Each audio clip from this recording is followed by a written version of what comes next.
Hello students, in my previous video I have explained you the poem The Tale of Custard the Dragon. Today let us continue with the same poem. 12th stanza. Belinda embraced him, Mustard licked him. No one mourned for his pirate victim, Ink and Blink in glee did great around the dragon that ate the pirate. Mourned means feel sorrow for the death of someone, glee means delight, and garret means dance.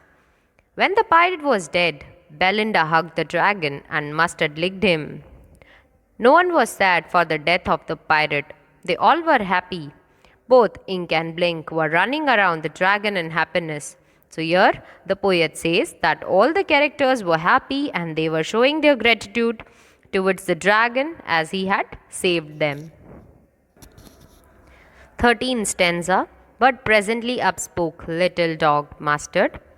I would have been twice as brave if I had not been flustered. And upspoke Ink and upspoke Blink. We would have been 3 times as brave, we think. And Custard said, I quite agree that everybody is braver than me. Flustered means upset or confused. After they thanked or showed their love towards the dragon, they changed their mind. They were reminded of how they used to make fun of this coward dragon and now they all were praising him. So at once, the dog said that it was just because of some confusion that he wasn't able to do anything. Otherwise, he would have been twice as brave as Custard. Both Ink and Blink also said that they would have been 3 times braver than Custard.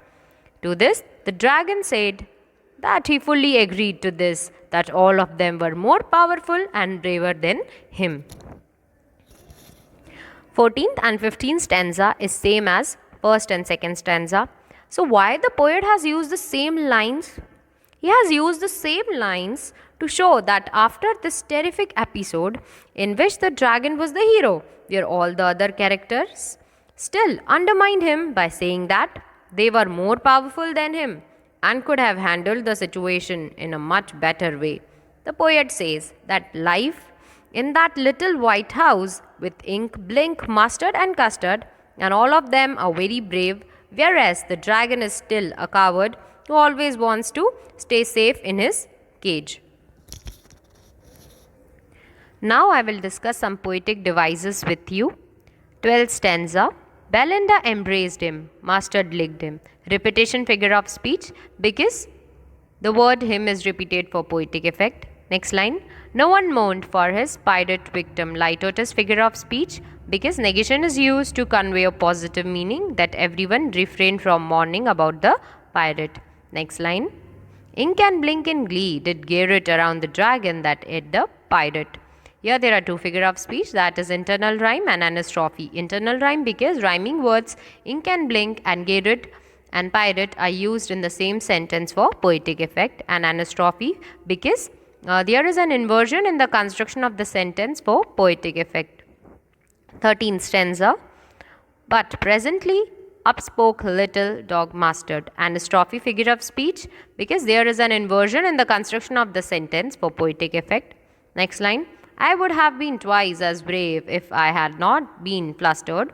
Litotus figure of speech because negation is used to convey a positive meaning that if Mustard had been calm, he would have been twice as brave. Next line. And upspoke Ink and upspoke Blink.